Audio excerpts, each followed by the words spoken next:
Deus deu um sonho para José quando ele era ninguém.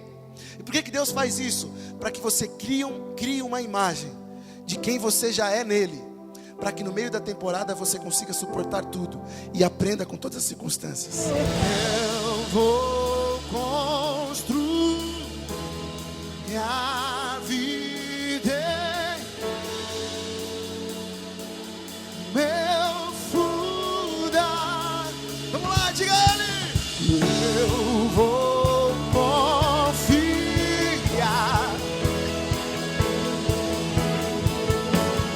não vou ser abalado. Eu vou. A tua vontade é melhor que a nossa. A tua vontade é melhor que a nossa. O que o Senhor tem é bem maior. O que o Senhor tem é bem melhor. Pois os teus planos vão além do que os nossos planos. A tua vontade vai além do que os nossos planos. Nem o olho viu, nem o ouvido ouviu o que o Senhor tem preparado para tua casa, para tua família. Confia, Deus provê o fogo. Cante a Ele. E eu sacrifício.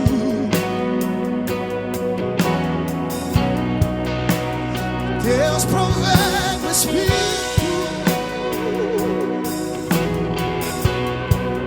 E eu me entrego por inteiro. Enche-me, Deus. Enche-me, Deus. Enche-me. Ainda que os meus olhos não consigam enxergar, o meu Deus nunca falhou e nunca falhará. Aleluia. Glória a Deus. Abra a tua Bíblia comigo, por favor, em Isaías 40.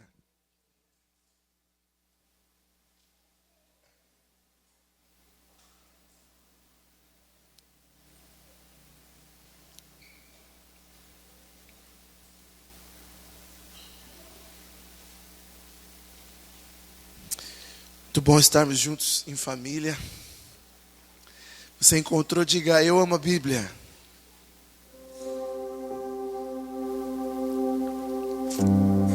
Se você encontrou, diga: eu amo a Bíblia. Isaías 40. Se você não encontrou, diga: eu também amo. Que preconceito é esse? Só me esperar um pouquinho, ué. Aleluia. Essa é a semana da virada, amém?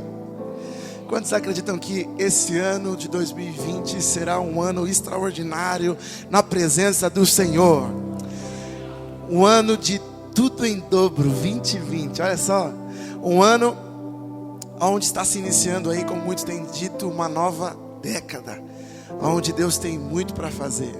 Eu gosto muito quando se inicia um novo ano, né? Nós fazemos muitas promessas para nós mesmos, em família, mas isso é legal porque de fato Deus, ele não se manifesta como nós, ele não vive na mesma, né, no mesmo tempo que a gente, ele se manifesta no Kairos, enquanto nós vivemos, se manifestamos no Cronos.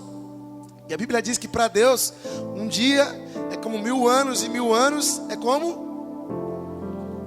E então para Ele talvez não faça tanta diferença, mas para nós tem um significado de um novo começo, uma nova temporada. E nós temos a oportunidade, obrigado minha irmã, nós temos a oportunidade de recomeçar. Diga comigo: recomeço. Tem oportunidade. Jesus tem para nós um recomeço todos os dias, amém? Nós que vivemos o Evangelho de Deus temos esse privilégio, o Evangelho de Cristo.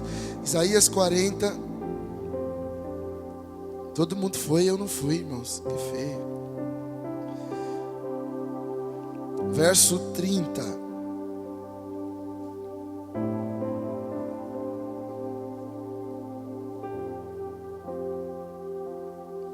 Vamos ler de um pouquinho mais atrás. Vamos ler do 27. Ó Jacó, como pode dizer que o Senhor não vê o que se passa? Ó Israel, como pode dizer que Deus não se importa com os seus direitos? Você não ouviu? Não entendeu? O Senhor é o Deus eterno, o Criador de toda a terra. Ele nunca perde as forças, nem se cansa, e ninguém pode medir a profundidade de sua sabedoria. 29, dá força ao cansado e vigor ao fraco. Até os jovens perdem as forças e se cansam, e os rapazes tropeçam de tão exaustos. Mas os que confiam no Senhor renovam as suas forças, voam alto como águias, correm e não se cansam, caminham e não se desfalecem. Amém? Você pode dar uma glória a Deus por isso? Os que esperam no Senhor renovam as suas forças. Eu tenho certeza pela palavra de Deus e pelo Espírito Santo que está aqui conosco nessa noite, que você vai sair daqui com as suas forças renovadas. Amém? Coloca a mão no teu coração, por favor. Pai, muito obrigado pela tua palavra. Que o nosso coração seja uma terra fértil. Que a nossa mente, meu Pai, também esteja atenta e seja uma terra fértil para receber a tua palavra. E que essa semente, meu Pai, venha dar muitos frutos em nome de Jesus. Que esse ano seja um ano onde nós colocamos toda a nossa expectativa em Ti. Em nome de Jesus. Amém? Glória a Deus. Queridos, olha que incrível. Nós, seres humanos, temos algo de Deus. Nós podemos confiar, descansar, colocar a nossa vontade, submeter a nossa vontade à vontade dEle. Mas isso é muito difícil, porque nós ficamos entre a fé e a razão confronta a nossa fé. A razão confronta aquilo que nossos olhos não conseguem enxergar. Então, de certa forma, o tempo passa, mas nós continuamos fazendo as coisas da mesma forma. Olha que engraçado, em Isaías 40 aqui, nós vemos novamente o povo de Jacó, o povo de Israel, o povo de Deus, se queixando. Na sua versão, talvez, eu li aqui na versão transformadora, está dizendo: por que reclamas, ó Israel? Por que se queixa, Jacó? Ou seja, havia passado muito tempo, mas o povo ainda continuava reclamando. E Deus levantava profetas, como levantou o profeta Isaías, mas o povo sempre reclamava. Você lembra de Êxodo 14? Eu gosto muito de Êxodo 14, é um dos capítulos da Bíblia que eu mais admiro. E naquele momento o povo estava vivendo um tempo novo, onde eles haviam passado muitos anos como escravos, como servos. Não que isso seja algo ruim. Servir, o que serve é maior do que aquele, que é servido, assim diz Jesus. Porém,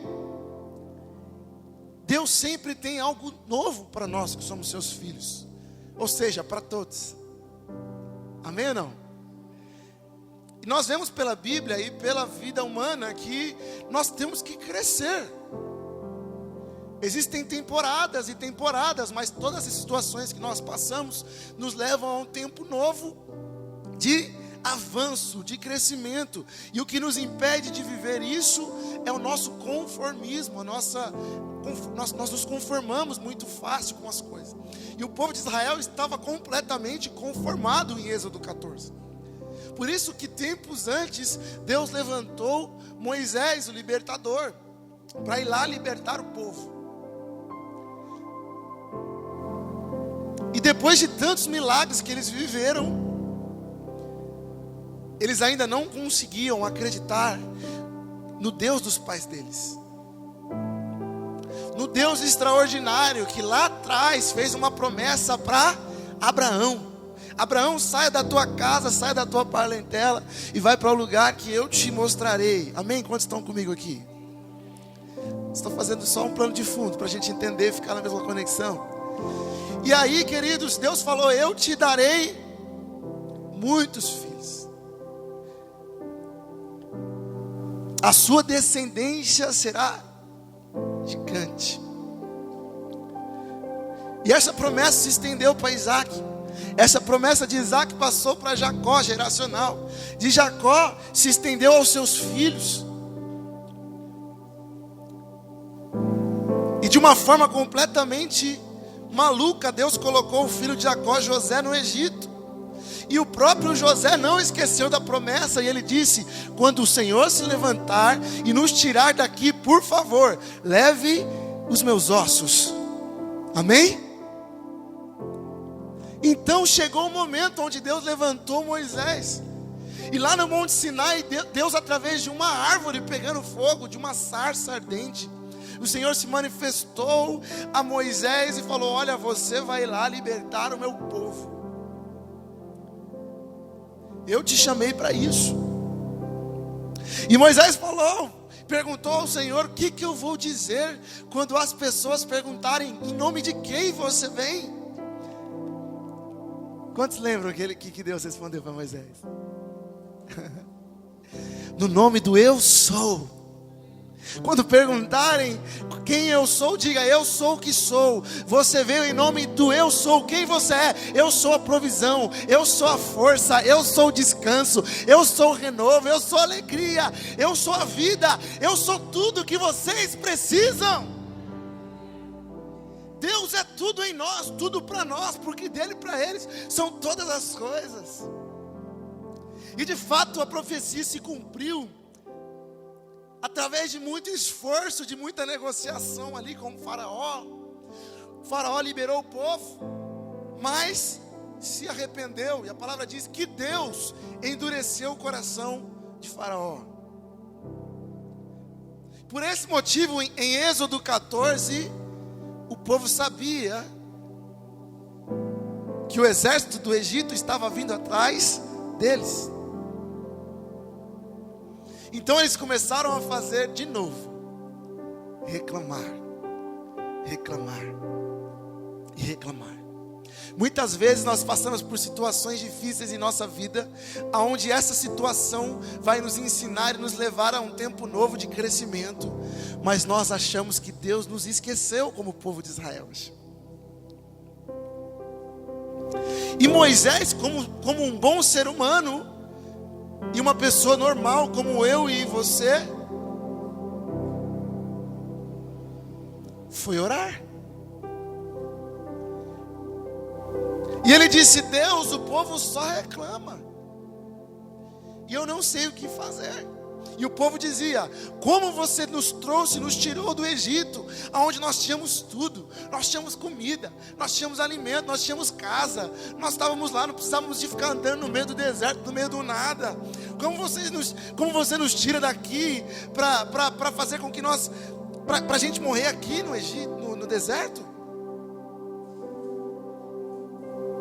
E aqui vem a primeira lição para nós, irmãos. Quando Deus ele declara algo sobre a nossa vida, Ele não vai fazer, Ele já fez. Se Deus falou que o povo iria atravessar no meio do deserto e iria para a terra onde emanava leite e mel, a terra de Canaã, não é que talvez o povo iria, o povo iria e pronto, final. Ponto final. Porque aquilo que Deus fala já é uma realidade. Porque Deus não se manifesta no Cronos como nós, Ele se manifesta no Kairos. Entende isso? Quando Deus libera uma promessa, uma palavra sobre a tua vida, Ele já está lá, Ele só está te puxando para ela. Agora, se você vai chegar ou não, se você vai entrar, aí depende do seu sim no meio da temporada de aprendizado.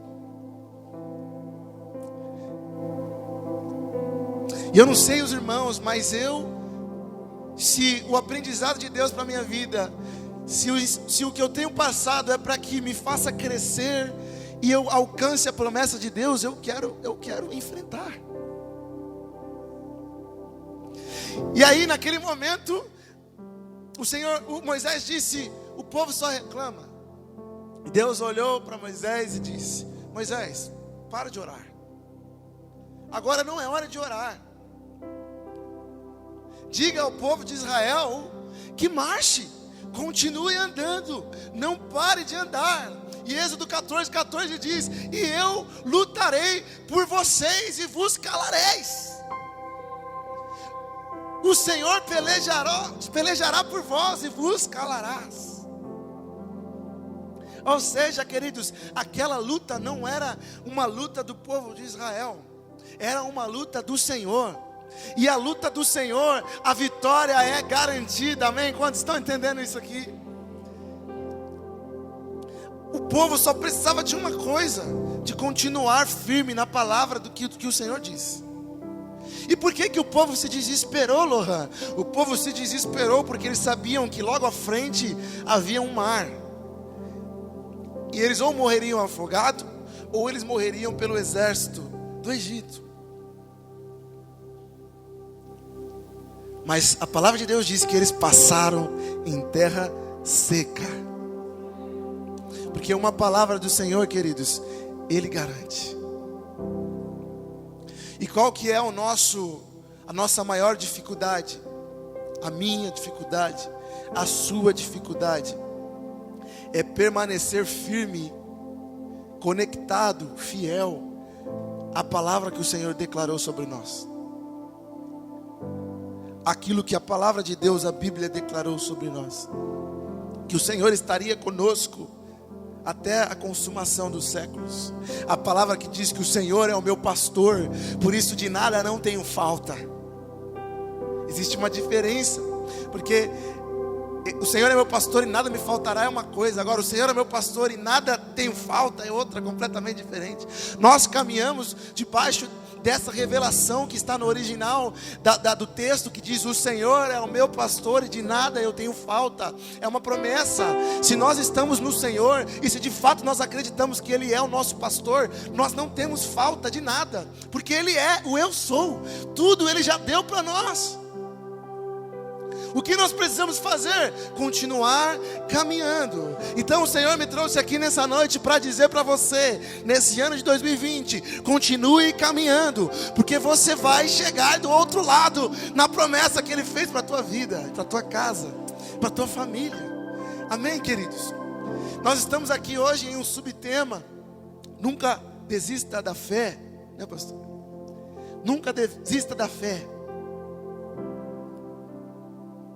E isso é muito interessante, porque a palavra de Deus diz que o justo viverá pela... A palavra de Deus diz que a salvação vem pela fé. Ou seja, o princípio da vida do cristão é a fé. Nós só podemos viver com Jesus pela fé.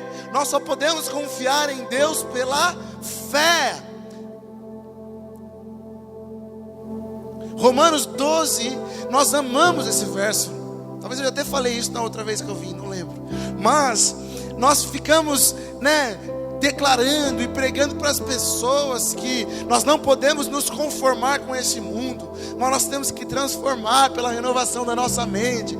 E aí nós usamos aquele critério: não, porque você não pode sair, não, porque você não pode se envolver com certo tipo de pessoas, não, porque você não pode ter vícios, não, porque você não pode, de fato não pode mesmo, não, porque você não pode viver em prostituição, de fato não pode. Mas, queridos, Deus nos chamou para viver em liberdade. E existe uma diferença entre a libertinagem e a liberdade. E liberdade é nós termos acesso como filhos herdeiros de tudo aquilo que Jesus deixou. Isso é a renovação da nossa mente. Renovação da mente não é só se misturar, não é só não se misturar com as pessoas do mundo, mas é pensar de fato diferente do que elas pensam. Porque as pessoas do mundo, para acreditar em algo, precisam ver para crer. Renovação da mente. Não vos conformeis com esse mundo, mas transformai-vos pela renovação da sua mente. Então, de fato, os nossos familiares que não são evangélicos, as pessoas que nós convivemos no nosso trabalho que não são cristãs, elas se manifestam e para elas tudo precisa ver. É impossível uma cura, é impossível um milagre financeiro, é impossível tudo aquilo que eu tenho que ver para crer. Mas a palavra de Deus nos diz em Hebreus 11 que a fé é o firme fundamento das coisas que nós não estamos vendo, mas que nós cremos. Então, se o mundo precisa ver para crer, nós não. Nós cremos para depois ver. Nós profetizamos para depois ver. Olha só, o mundo vive reclamando como o povo de Israel estava fazendo aqui. Mas nós não, por quê? Porque a palavra de Deus diz que na minha língua existe poder de bênção e poder de maldição. Quem está comigo aqui? Ou seja, eu posso abençoar a minha trajetória, ou eu posso reclamar e amaldiçoar a minha trajetória.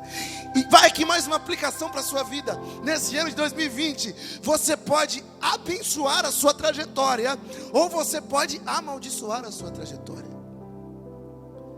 Ih, vai dar tudo errado esse ano. As coisas não estão dando certo. O ano passado foi terrível. Eu virei o ano completamente no vermelho. O meu filho isso, o meu filho aquilo. A minha família é isso. Eu não estou me dando bem com a minha esposa. E esse ano não sei se passa. Não, meu irmão, na sua boca está o poder da vida e o poder da morte. Se a sua família não está como você imaginava, esse é o ano que você vai declarar tudo novo e diferente. O ano de 2019 não foi tão bom, mas esse ano será extraordinário, sim, porque o Senhor habita na minha casa. A minha casa é do Senhor Jesus. Eu abençoo o meu caminho.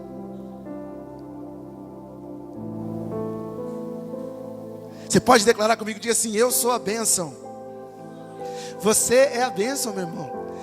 A bênção está nos seus lábios. Profetize, declare a palavra de Deus. Declare aquilo que a palavra diz. Não declare aquilo que os seus olhos estão vendo.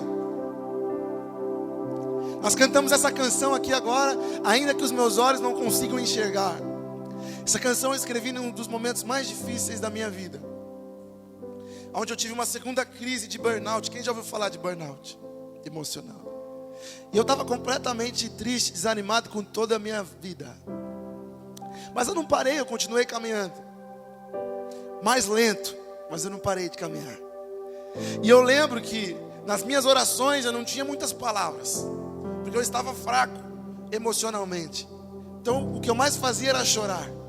Então no meio do meu choro eu dizia: Senhor, eu sei de onde vem a minha força. Senhor, eu sei de onde vem o meu socorro. A tua palavra diz que eu posso elevar os meus olhos para os montes, e de lá que virá o meu socorro, o meu refúgio. Senhor, a tua palavra diz, o salmista nos ensina a orar: porque te abate só minha alma, porque te comove, perdendo a calma. Eu não sei porque eu estou aqui assim, mas eu declarava para mim mesmo: por que você está abatido? E eu declarava ainda que os meus olhos não enxerguem. Eu sei que a minha batalha, eu não estou lutando sozinho. As minhas batalhas, eu sei que o Senhor lutará. E todas essas coisas que eu estou vivendo neste momento, como diz em Romanos 8, para o meu bem vão cooperar.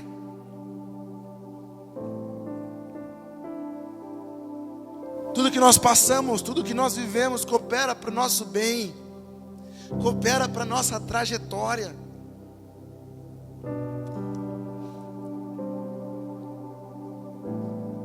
Agora, queridos, a fé, ela é a base da nossa vida cristã, ela é o nosso fundamento, ela é a nossa raiz.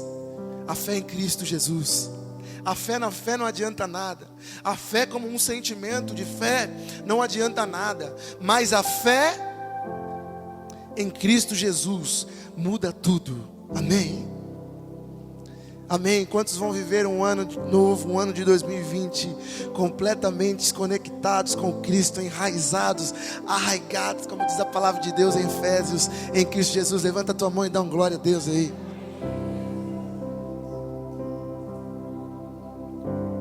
Agora eu aprendi algumas coisas que são exercícios que todos nós como cristãos temos que fazer. Tenho 28 anos hoje, sou filho de pastor, né? Meus pais são pastores. E eu cresci no Evangelho, mas eu só me converti mais tarde, com 19 anos. E eu costumo dizer em todos os lugares que eu vou que Não importa se você tem 3 anos de evangelho, 2 meses de evangelho, 30 anos de evangelho, 50 anos de evangelho, como minha mãe. Se nós não ficarmos aos pés de Jesus, se nós não estivermos em comunhão com a igreja aqui, juntos em família, nós não vamos conseguir perseverar naquilo que Deus tem para nós. Olha, a palavra de Deus diz em Provérbios que assim como um ferro afia o outro ferro, um amigo afia o outro amigo. A palavra de Deus diz através de Jesus que é melhor andar em 2. Lembra quando Ele enviou os discípulos de 2 em 2? É melhor andar em família. É melhor, por quê? Porque quando um desanimar, o outro vai animá-lo. E assim vai, um vai sustentando o outro, um vai ajudando o outro. Nós precisamos um dos outros. O que eu estou querendo dizer com isso aqui nessa noite? Eu estou querendo dizer, queridos, que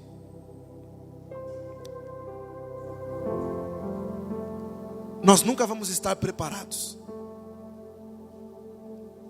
Eu nunca vou chegar a um patamar de evangelho, de cristianismo, de vida com Deus, de vida com Jesus, aonde onde está bom, eu já enchi e agora eu estou cheio, eu não preciso mais ler a Bíblia. Eu já enchi e agora eu estou cheio, eu não preciso mais orar. Não. Se nós queremos ter uma vida e terminar, como o apóstolo Paulo diz, combater o bom combate, terminar a carreira, nós temos que viver perto de Jesus, e Jesus é manifestado através do irmão que está do nosso lado. Amém? Então nós temos que perseverar nisso, queridos. E existem algumas coisas que eu tenho feito em relação a isso. E uma das coisas que eu entendi é que não existe promessa de Deus sem os processos. E no meio do processo, a nossa fé, ela é provada. No meio das dificuldades, a nossa fé, ela é experimentada. Mas eu quero te alegrar nessa noite, dizendo que é no meio desse processo que você vai ter as melhores e maiores experiências com o Senhor Jesus, com o Espírito Santo e com o nosso Pai, o nosso Deus. Amém? Quantos estão aqui comigo? Então vamos lá. Um dos princípios que nós temos que entender para nunca desistir da fé é saber para onde nós estamos olhando. Então repita comigo, por favor, diga: eu preciso definir a visão. Então a primeira coisa, queridos, eu preciso saber para onde eu estou olhando. Você lembra quando o apóstolo Paulo fala em Filipenses, ele diz assim: esquecendo-me das coisas que para trás ficam e focando nas coisas que estão adiante de mim, eu prossigo para o alvo. Eu prossigo para Cristo. Eu olho para Ele. Ou seja, eu preciso ter um lugar para olhar. Você sabe que esses dias, um tempo atrás, eu ouvi uma frase que eu tenho carregado comigo. E essa frase diz assim: se você não sabe para onde está indo, qualquer caminho serve. Ou melhor, se você não sabe o que quer ou para onde está indo, qualquer caminho serve. Tem sentido? Porque se eu não souber para onde eu estou indo, eu fico andando em círculo. Hoje eu saí de lá, da minha casa, no centro de Guarulhos, passei na minha igreja local, que fica num outro bairro aqui mais afastado de Guarulhos. Depois eu vim para cá. Quando eu estava na frente da igreja, eu coloquei no GPS o endereço dessa rua, mas eu não coloquei o número. Então eu fui parar lá perto da praça, lá atrás, lá embaixo. Por quê? Porque eu sabia para onde eu estava indo para Ebenezer, mas eu não sabia o número. Então eu podia ficar andando em círculo. Agora imagina só, queridos, se eu não soubesse que eu ia vir para Ebenezer, e o pastor Lucas me ligasse e falasse: Lohan, você pode ministrar na nossa igreja? Eu posso. E ele falasse: então tá bom, tchau. Aí eu ia ter que ficar adivinhando onde é que a igreja tem. Eu ia passar em São Miguel, tá bom? Eu ia passar em um monte de igreja de São Miguel. Aqui é a igreja do pastor Lucas. Aqui é a igreja do pastor Lucas. Aqui eu não saberia nem o nome. O que eu estou querendo dizer com isso? Eu precisava saber onde eu estaria aqui nessa noite. Você está aqui hoje porque você sabia para onde você viria. Da mesma forma, irmãos, é a nossa vida no geral. Nós precisamos saber para onde nós estamos indo. Na vida profissional, nós precisamos saber para onde nós estamos indo. Por que, Lohan, que eu preciso saber para onde estamos indo? Porque a única coisa que vai te manter firme no meio do caminho, no meio da trajetória, nas dificuldades que você vai enfrentar no meio da trajetória, é a visão do lugar que você quer chegar. Então nós saímos do nosso lar para virmos aqui ter um momento com Jesus em família. E a única coisa que fez a gente enfrentar o medo da chuva: vai chover ou não vai? Vai molhar minha chapinha, meu Deus do céu. Eu vou ou não vou? Eu saio ou não saio? Você sabia o que você queria. Por isso, a chuva não te impediu de estar aqui. Nada te impediu de estar aqui nessa noite. E assim é a nossa vida. O que sustenta a nossa fé no meio das dificuldades, dos obstáculos que nós temos que enfrentar, é a visão.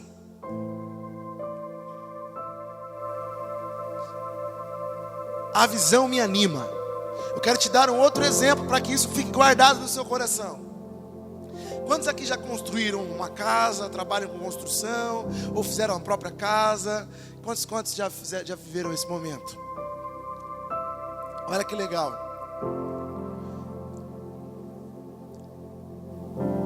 Quando nós estamos construindo uma casa, reformando uma casa, reformando a igreja, quando nós estamos construindo a casa, existe uma coisa que ela é certa. Você sabe qual é? Vai ter problema no meio, irmãos. Está profetizando coisa ruim? Não. Vai ter dificuldade no meio. Vai faltar cimento, vai faltar areia. Aí você vai ter que comprar. Mas uma hora vai faltar dinheiro. É ou não é?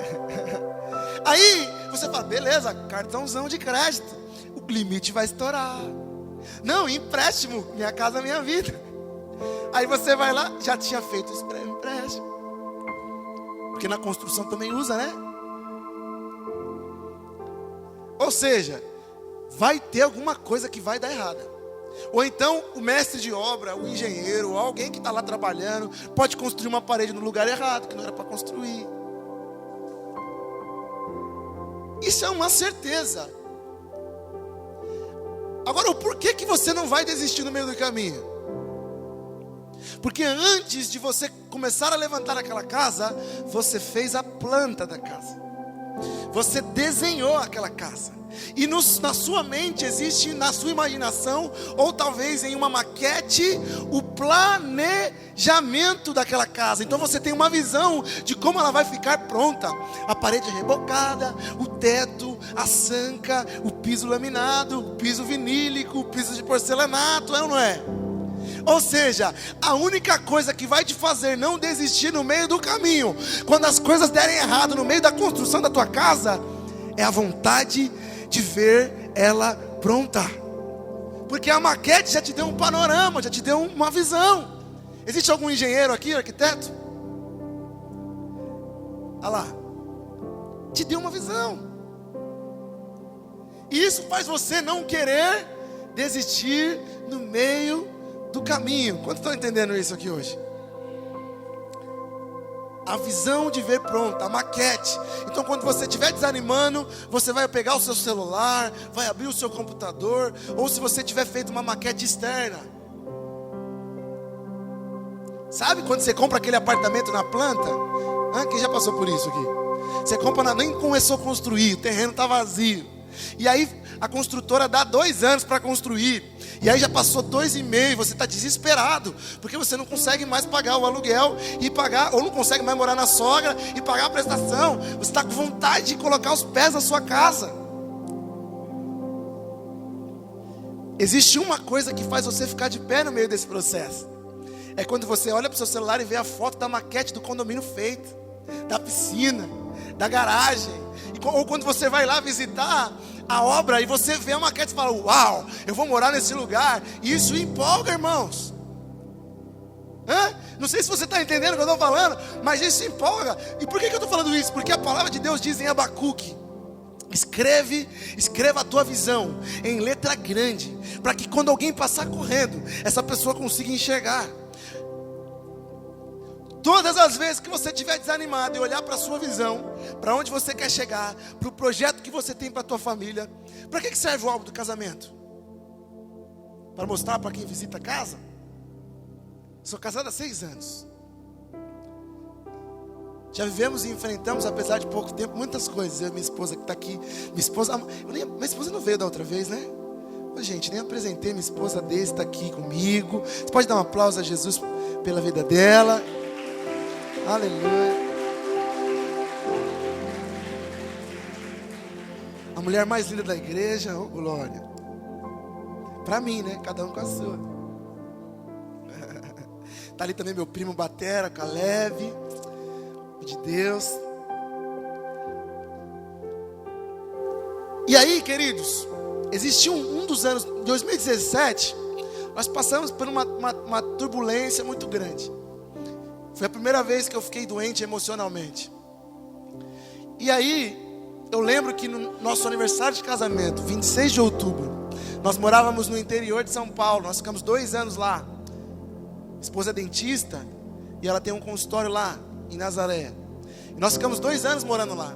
E eu lembro que nesse ano de 2017, foi o último ano nosso lá. Eu cheguei em casa. Nesse dia eu estava bem triste esse dia. Porque a gente estava tendo crise no nosso casamento. Eu não conseguia ter uma perspectiva de futuro, porque eu estava doente emocionalmente. E ela espalhou na casa um monte de foto do nosso casamento. Um monte de foto. Coração, foto. E eu lembro quando eu entrei e abri a porta. Quando eu olhei para aquelas fotos, eu lembrei do dia do meu casamento. Eu lembrei de tudo que nós passamos para casar. Eu lembrei dos nossos sonhos e projetos de fé. Eu lembrei de todos os milagres que a gente viveu juntos. O milagre do casamento. Quando eu me casei com ela, ela era estagiária. E eu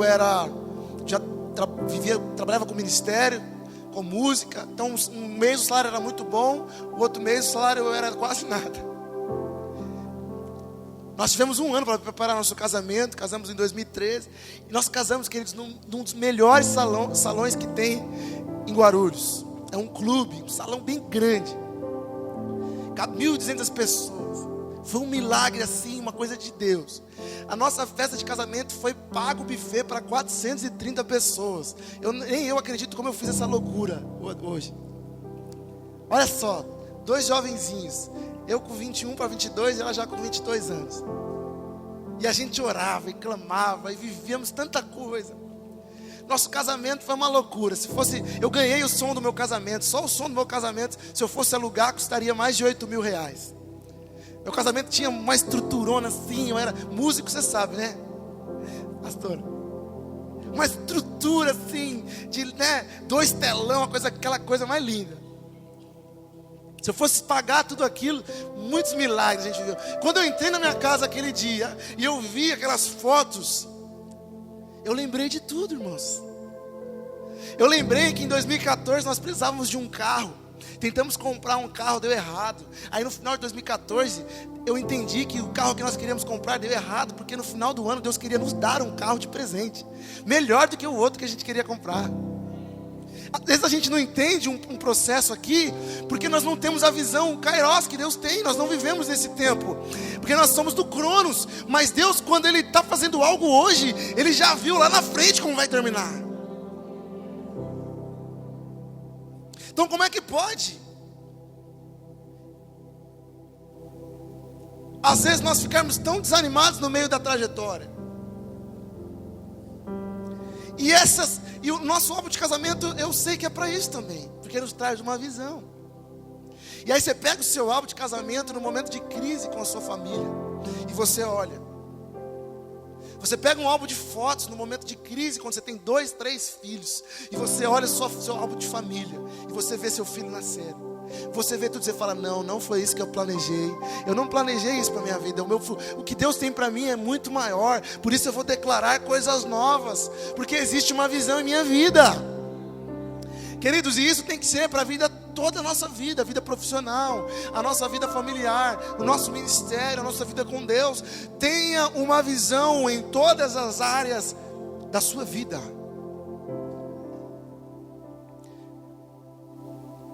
Deus, Ele se manifesta de diversas formas. Em sonhos, em palavras proféticas, na palavra de Deus. Eu queria declarar sobre a sua vida, eu quero declarar na sua vida, que você venha entender a visão de Deus para cada área da tua vida, em nome de Jesus. Que venha cair a venda dos olhos, e que você tenha um plano, um projeto, que você não viva somente sobrevivendo, mas que você viva a vida plena e abundante que o Senhor Jesus preparou para você aqui na terra, amém, queridos? Mesmo sabendo que nós somos seres eternos e que essa vida aqui é só passagem, nós somos peregrinos, mas de fato, mesmo sendo peregrinos, o Senhor nos escolheu para fazer a diferença aqui. O Senhor não nos chamou para levantar, para dormir, acordar e trabalhar. O Senhor te chamou para que você fizesse coisas grandes em nome dEle, não para que o teu nome seja glorificado, mas que o nome de Jesus seja glorificado através da tua vida. Amém? E Deus faz isso. Na vida de José, antes dele passar tudo o que ele passou, Deus deu para ele uma visão, através de um sonho. Uma visão um tanto esquisita. Em Gênesis 37, mas foi a visão que Deus deu para ele, que fez ele enfrentar todos os obstáculos que ele passou. Porque ele sabia que Deus tinha algo grande para a vida dele. Então eu repito para você gravar, é a sua visão que vai te manter de pé nos dias difíceis. É a visão daquilo que Deus tem para você. Você já percebeu que nossa vida ministerial cristã, sempre antes quando a gente é um nada, como Davi era um nada. Davi estava lá apacentando ovelhas para o pai dele. Quando Samuel chegou na casa dele para ungir o novo rei, a família nem se preocupou em chamar Davi, porque Davi, entre eles, era o mais novo, e era aquele que estava lá no campo. Não vamos perder tempo com Davi não. E quando a gente ainda é um nada, presta atenção nisso, no padrão da sociedade, Deus vem nos dar uma visão. Deus pegou Davi e deu uma palavra profética para ele. Deus ungiu ele a rei quando ele era ninguém. Presta atenção nisso. Deus deu um sonho para José quando ele era ninguém. E por que Deus faz isso? Para que você crie uma imagem de quem você já é nele, para que no meio da temporada você consiga suportar tudo e aprenda com todas as circunstâncias. Amém? O segundo ponto: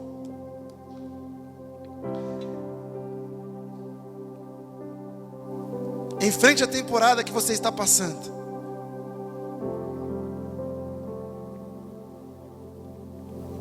Não desista no meio da dificuldade. Falar na prática é fácil. Na teoria, quer dizer, né? Falar na teoria é fácil, mas na prática tudo fica difícil.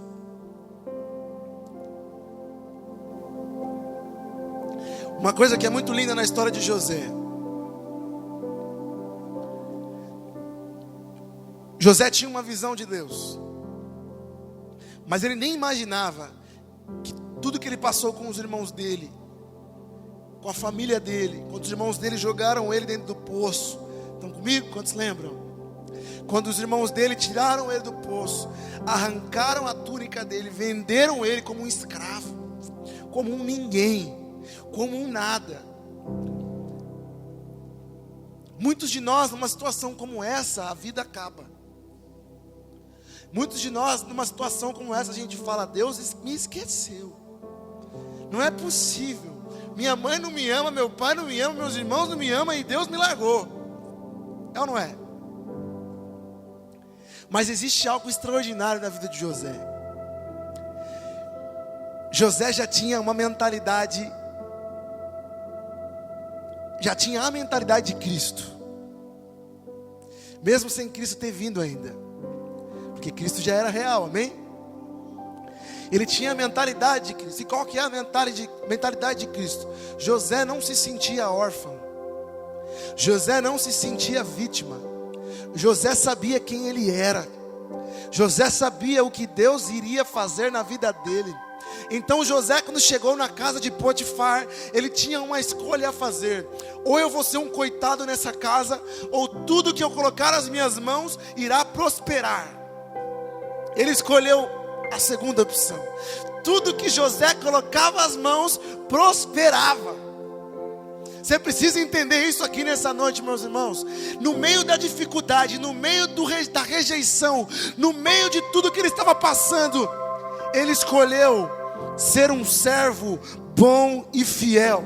Seja fiel no pouco e sobre o muito eu te colocarei. José já tinha uma mentalidade de governo. José já tinha uma mentalidade de governador. José chegou na casa de Potifar e governou. Às vezes nós ficamos esperando algo tão grande, uma promoção tão grande na nossa empresa. Às vezes nós ficamos esperando coisas acontecerem dentro da nossa casa. E Deus está falando: por que você não faz agora? Por que você não muda a mentalidade e coloca as tuas mãos? Porque eu vou prosperar o seu trabalho. Queridos, a palavra de Deus diz que o homem pode se esforçar, mas se o Senhor não abençoar, nada acontece. Você precisa se revestir disso, entender que você é filho de Deus, entender que Cristo te chamou, e você não é apenas um vencedor, mas a palavra diz que nós somos mais do que vencedores em Cristo Jesus. Se revista disso, caminhe sabendo que você é filho de Deus, você é mais do que vencedor, você é chamado, você é herdeiro. Sabe por que isso é muito importante, queridos? Porque se nós não entendemos isso, nós não alcançaremos a promessa. Como assim o que você está falando? Em Gálatas 4, nós vemos o apóstolo Paulo dizendo assim: quando o filho recebe uma herança, ele não pode ter acesso a ela, porque ele ainda é uma criança, ele ainda é um menino. E como ele é um menino, os servos dos pais que não estão mais na terra olham para ele como um escravo, como um servo, porque ele não tem direitos e autoridades e maturidade para receber tudo aquilo que ele tem de herança, recursos financeiros, casa e tudo mais. E aí o apóstolo faz um link com a nossa vida espiritual. Assim é a nossa vida espiritual.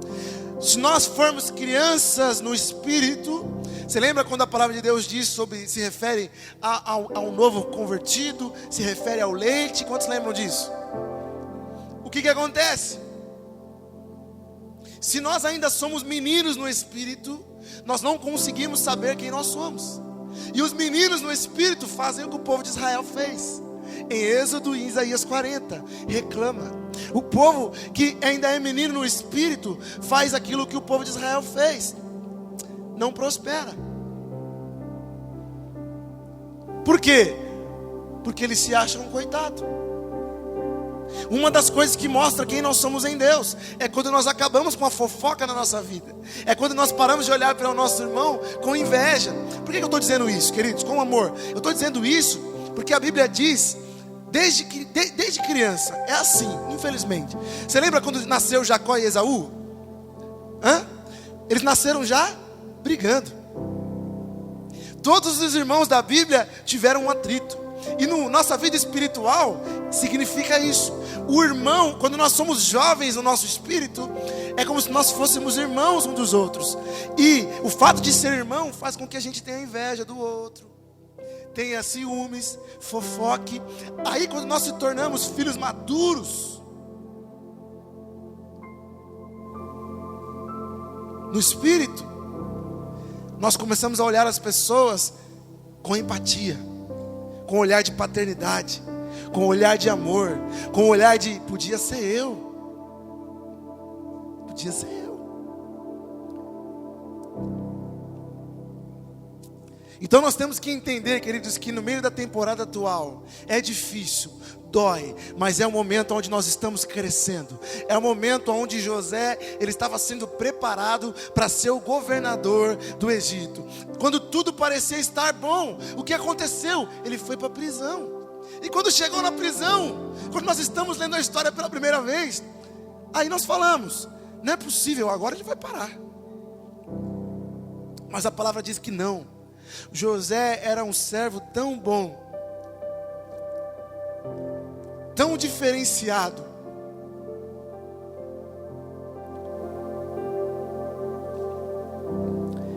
que as chaves da prisão foram parar nas mãos de José, porque o carcereiro confiava nele. Por quê?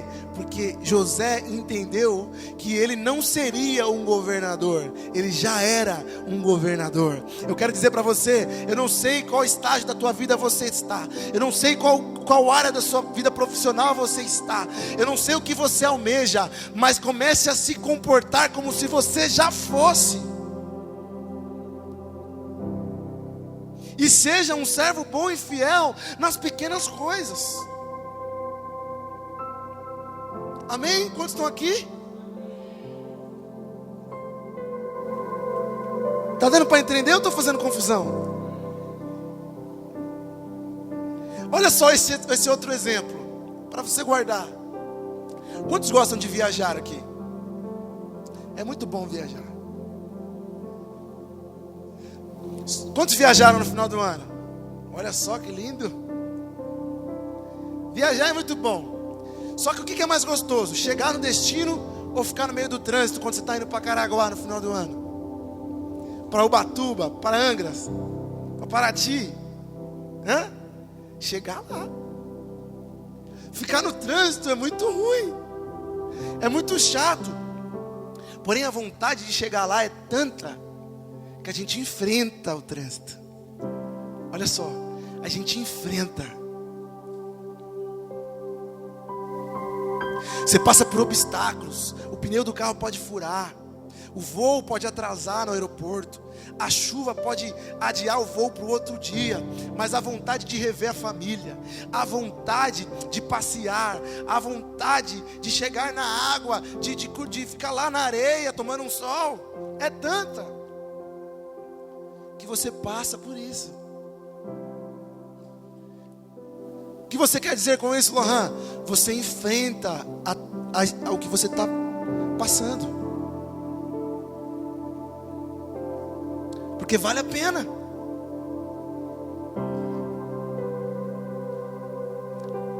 E é assim que nós temos que nos comportar com a nossa vida.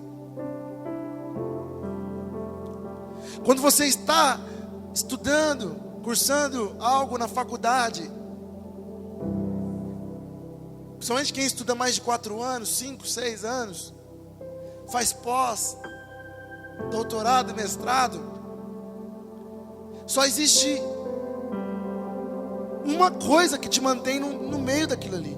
Você só enfrenta aquilo porque você quer muito ser formado. Você tem um projeto para a tua família, você tem um projeto para a tua casa. Amém? É ou não é verdade? Você tem um projeto para a tua vida profissional. Você sabe que Deus vai te usar na sua profissão. Você sabe que você vai ser um missionário, sendo o que você é, sendo um engenheiro, sendo um construtor, sendo um administrador, sendo um arquiteto, sendo um dentista, sendo um médico, sendo um advogado, sendo um músico. Você sabe que nesse meio Deus vai te usar, e você vai continuar e vai enfrentar. Nós temos que fazer isso em todas as áreas da nossa vida, amém? Aleluias. Diga comigo, eu vou perseverar em todas as áreas da minha vida, porque eu não estou lutando sozinho, eu não estou caminhando sozinho. Diga, Deus está comigo, Ele luta por mim. Aleluia. Você pode dar uma glória a Deus por isso? lindo, irmãos. Agora, o mais legal de enfrentar a temporada é que a gente cresce. Eu gosto de dar exemplos, eu vou dar mais um. Eu não sei se você gosta de jogar jogo no celular, no videogame, ou já gostou. Hoje a gente pode usar esse exemplo com a igreja toda, porque todo mundo tem celular e muitas pessoas gostam de passar o tempo jogando. Eu tenho um tio de 55, 56 anos que distraiu um pouquinho, você olhou para ele, ele está jogando o celular, passando de fase. E sabe o que é interessante? Que não tem como você chegar do nível 1 ao nível 50 de uma vez, assim, ó. Você tem que passar pro nível 2, pro nível 3, pro nível 4.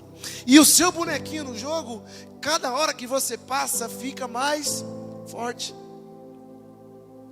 Toda dificuldade, presta atenção, toda dificuldade, todo obstáculo na corrida da vida que você passar, tudo aquilo que estremecer a tua fé, pode ter certeza, lá na frente, você vai se tornar uma pessoa melhor, você vai se tornar uma pessoa mais forte, você vai estar mais preparado para viver aquilo que Deus tem para você. Amém? Quantos tomam posse disso? O terceiro e último ponto, para a gente orar: faça uma pausa para renovar a paixão. No meio da trajetória nós temos que fazer uma pausa para recuperar o fôlego. Quando nós estamos no meio de uma viagem, você que viajou no final de ano de carro, foi para o Nordeste, 3.000 quilômetros. Existe uma hora que nós temos que parar para abastecer. Existe uma hora que nós temos que parar para ir no banheiro. É ou não é verdade? Existe uma hora que nós temos que levantar quando viaja mais de 5 horas, mais de 6 horas de carro, mais de 8 horas. Você tem que levantar para esticar as pernas, para relaxar. Se não tiver 2 motoristas, então você tem que, dependendo, tem muita gente que pega na loucura o carro, não faz nem revisão, manutenção, bota na estrada e vai viajar. É ou não é? Meu pai já fez isso um monte de vezes, quando eu era mais novo. Jesus libertou agora, é brincadeira. Mas você para no posto, se você está andando muitos quilômetros, 600 quilômetros sem parar, às vezes não dá, o carro não tem autonomia para isso, mas 450, 500 dá. Aí você vai parar o carro, e se você não fez manutenção, você vai dar uma olhadinha na água, no óleo, muito tempo andando. Isso aqui é uma coisa que mais os homens se identificam, né? Mas, ou seja, é a pausa para ver se está tudo bem. Eu aprendi algo com a minha vida, apesar de novo. Eu sempre fiz as coisas, e dava errado, eu começava de novo e ia para cima.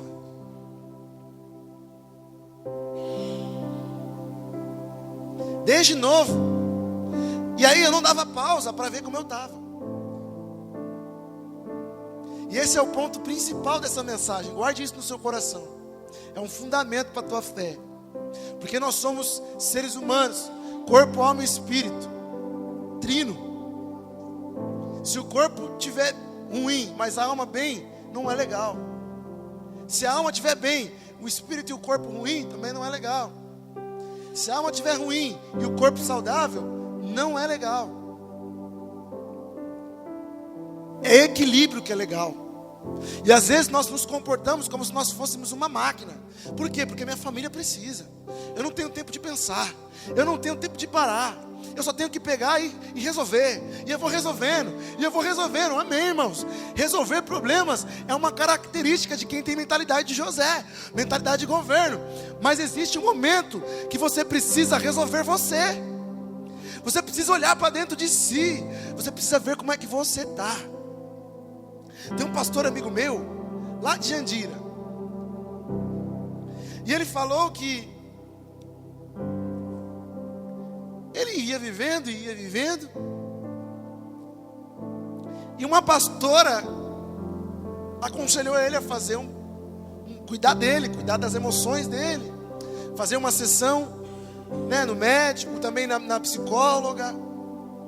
Ele falou que quando ele chegou lá, a primeira coisa que a doutora perguntou foi: pastor, quando que o senhor é pastor E quando que você é você mesmo?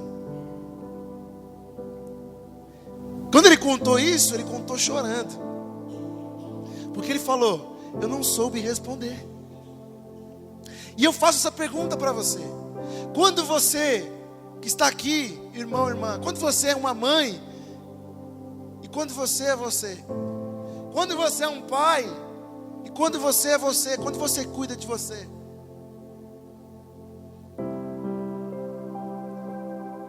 quando você é um profissional, e quando você é você. Porque nós ficamos nessa vida agitada e maluca que nós vivemos hoje, de conquista, de crescimento na área principalmente profissional, que é bom, não é ruim, eu falei sobre isso. Mas a gente fica tão alucinado com isso, que uma hora, irmãos, a ventoinha pode pifar. Se a ventoinha pifar, vai dar superaquecimento. Se der superaquecimento, o corpo não aguenta. Aconteceu comigo. Eu fui fazendo as coisas. Foram 3 coisas numa sequência que mudaram a minha vida, que eu fui fazendo porque eu tinha que fazer, e quando eu vi, deu errado. Então a primeira foi que eu casei. Foi uma bênção, mas foi uma correria. Na sequência do meu casamento, uma ansiedade muito grande para cuidar bem da minha família, da minha esposa, da minha casa. E aí Deus abriu uma porta que para mim parecia uma porta grande. Eu, como um músico, ministro do Senhor, assinei um contrato com uma gravadora, uma pequena gravadora, que não cumpriram o que prometeram para mim. E isso me machucou muito emocionalmente. Depois que eu desfiz o contrato, envolveu advogado e um montão de coisa, um choque emocional para mim, com 23 anos de idade. Eu saí daquilo, eu falei: tudo bem, agora eu vou descansar uns dias, mas eu tenho que continuar. E eu continuei.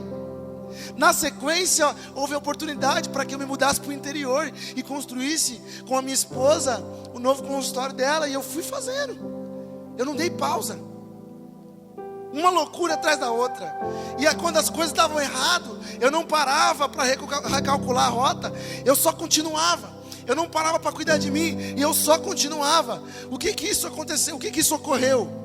O que isso, chamou para a minha vida? O primeiro burnout. E olha só, queridos, como isso é forte. Eu descobri recentemente, por tudo que eu passei, e eu estudo muito sobre essa área, porque eu falo muito sobre isso, que o maior inimigo do avivamento, porque nós estamos aqui nessa igreja no ano do avivamento, amém? O maior inimigo do avivamento são as emoções. Quantos lembram de Charles Spurgeon? Escritor. Charles Spurgeon viveu a vida inteira com depressão, ou sintomas depressivos. Esse você lembra? Quantos lembram de Martin Luther King, que também era um pastor, grande reformador? Martin Luther King, apesar de ter sido muito usado por Deus em uma área que ultrapassava a igreja nos Estados Unidos, ele era um pastor, um homem de Deus. Ele viveu muitas coisas que não foram boas para a vida dele, se você ver a história, mas que ocasionaram porque ele teve sintomas depressivos, insônia e um montão de coisas, tomava remédio para dormir. Por quê? Porque o maior inimigo do avivamento é as emoções. E tem muitos outros. E na Bíblia, às vezes nós olhamos assim de uma forma mais direta e nós não prestamos atenção a alguns detalhes. Eu só prestei atenção a isso porque eu estudei sobre isso no meio do meu processo. E eu percebi que Moisés, o libertador, sofreu com depressão. A palavra de Deus diz em Números 11, se refere a esse período dele de depressão, e ele desejou a morte. Jeremias sofreu sintomas emocionais muito profundos, inimigos da fé. Você vê Lamentações de Jeremias, que ele só chora, o profeta chorão. E Jeremias chamou esse momento de estar perdido. Jonas desejou também a morte. Jonas falou: Deus, tira o meu nome do livro da vida. Jonas foi um homem chamado para uma causa específica, para libertar a cidade de Nínive, como você já sabe. Muitos e muitos homens de Deus, como Elias. Quantos lembram de Elias na caverna, chorando, após de ter feito algo extraordinário em Deus? Ele se isolou na caverna. Por quê? Porque a emoção confronta a nossa fé. Olha, a emoção confronta o que a gente acredita.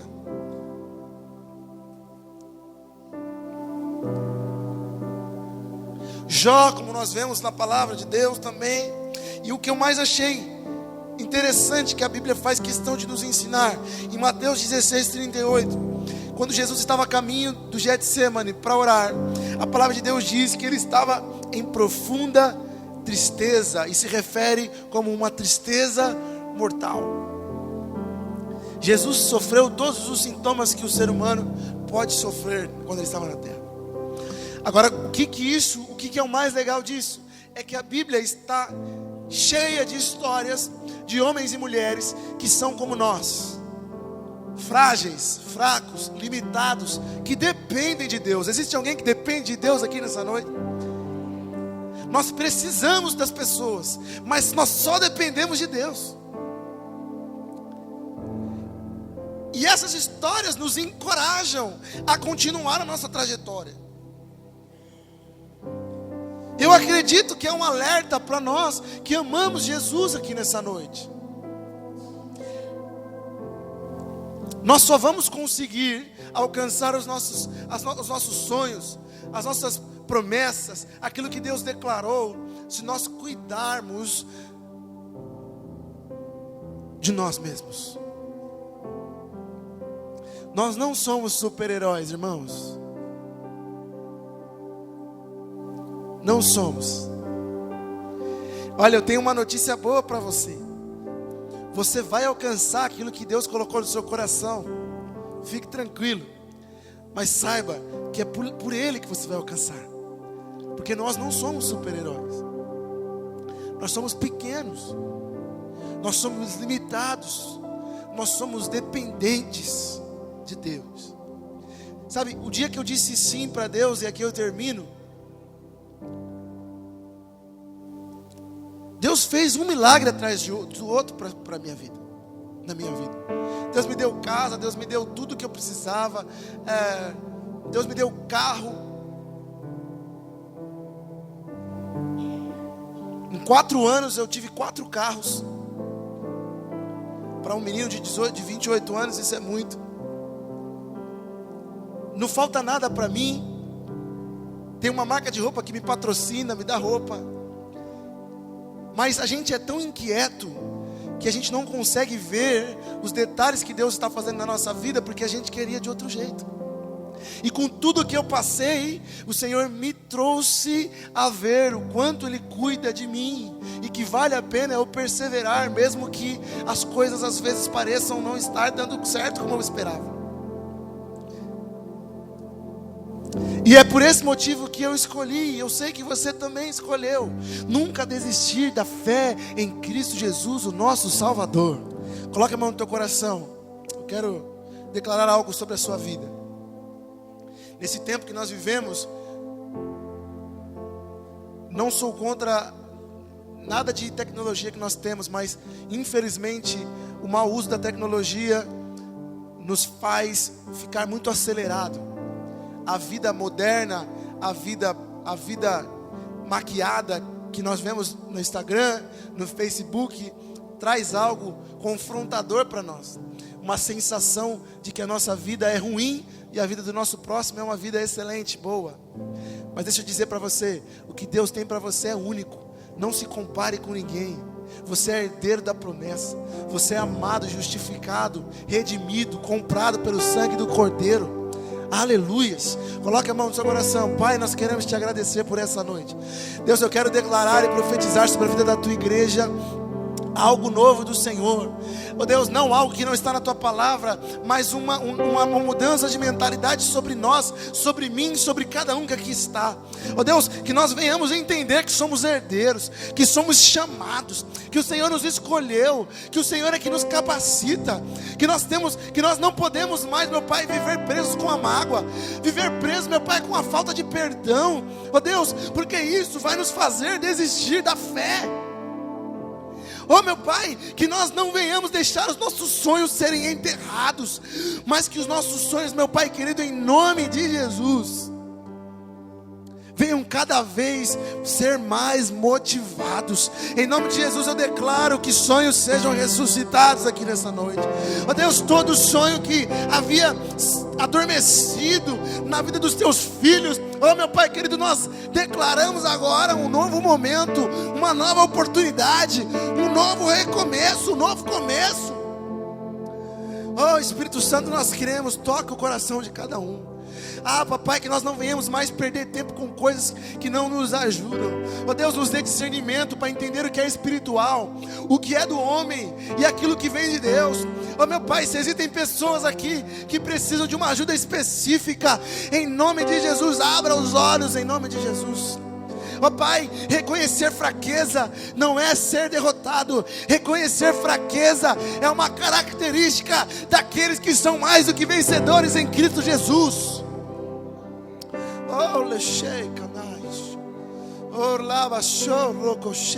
Oh Deus, eu profetizo em nome de Jesus almas curadas, coração completamente transformado.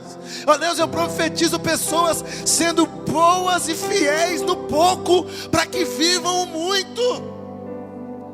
Oh Deus, eu profetizo pessoas, meu Pai, em Cristo Jesus, com identidade, sabendo quem são, através da palavra. Eu profetizo fome e sede de conhecer a Tua palavra nesse ano novo. Oh Deus, que isso se torne uma realidade. Fome por oração, fome por Jesus. Que a nossa oração não seja apenas quando nós estivermos sozinhos no quarto, mas que seja constante no trabalho, andando na rua. Que a nossa mente seja conectada com a Tua mente. Em nome de Jesus, nós te agradecemos. Se você pode, aplauda Jesus. Aleluia.